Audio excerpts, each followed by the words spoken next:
everybody. Are you able to see my slides? Yeah. Yes.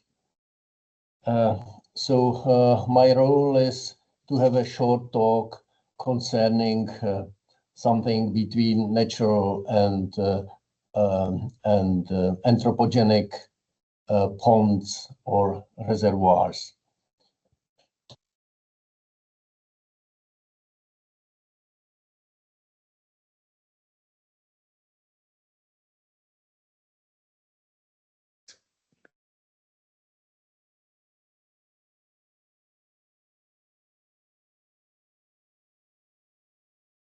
And please, can you talk a little bit louder?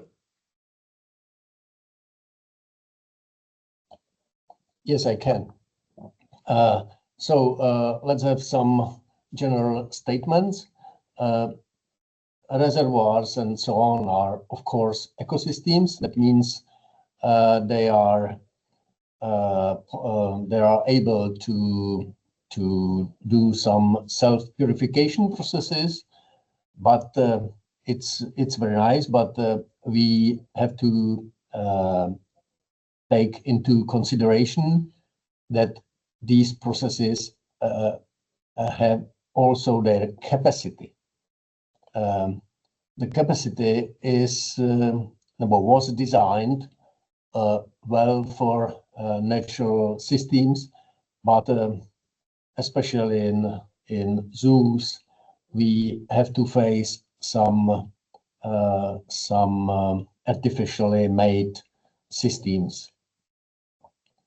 We have in our landscape, for instance, aquaculture ponds, where takes place some feeding or fertilizing the water. We have also waterfowl farms, and it means that these organisms like fish or waterfowl have great emissions of easily degradable organic matter and, of course, of nutrients, where the most important is phosphorus.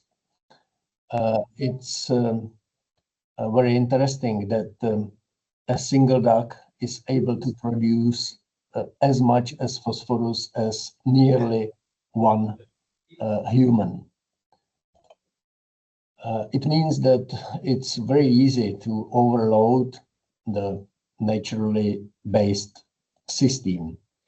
And we should take into account that if we are able some way manage the organic compounds and to mineralize these compounds, phosphorus as a key nutrient will remain, and just surplus of phosphorus is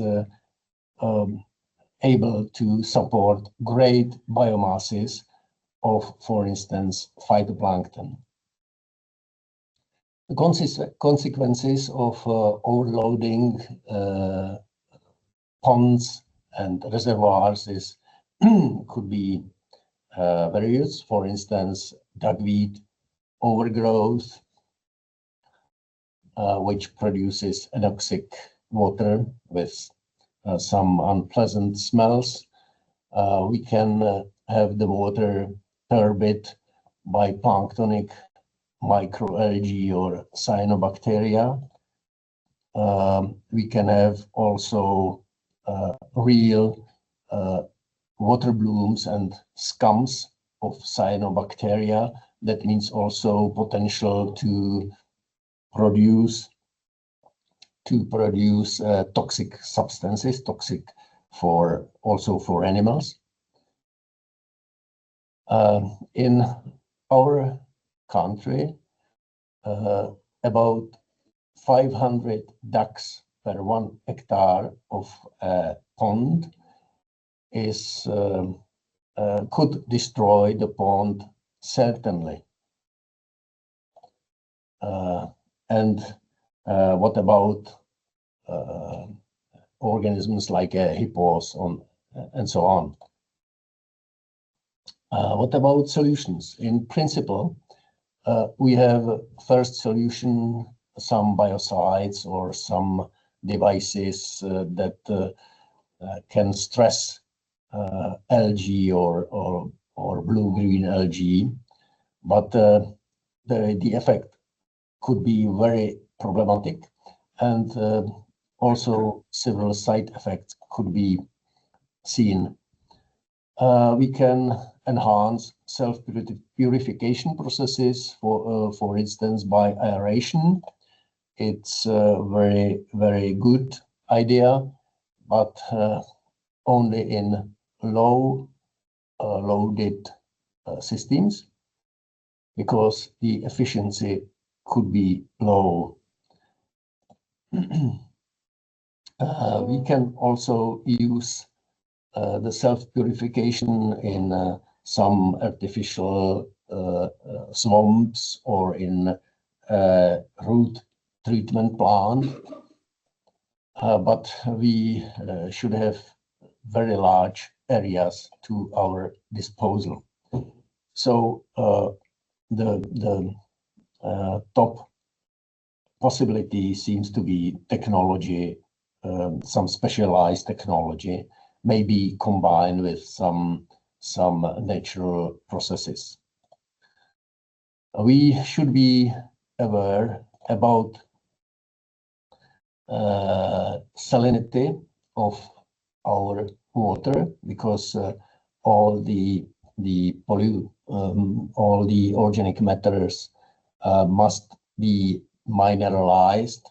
That means some salts are produced, and if we need to discharge the treated water somewhere, we have to be aware about recipients and its ecological status. Of course, very important seems to be water reuse. And also the water treatment is very nice opportunity, maybe obligation, to recycle nutrients or organic matter too, or water itself. And it's also a challenge to wisely use the precipitation.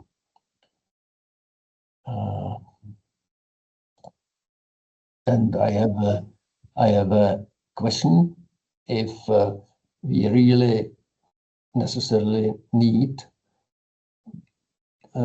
cleaner water than is often found in natural habitats, just to make happy the people. That's the case of this picture, for instance. Thank you for your attention.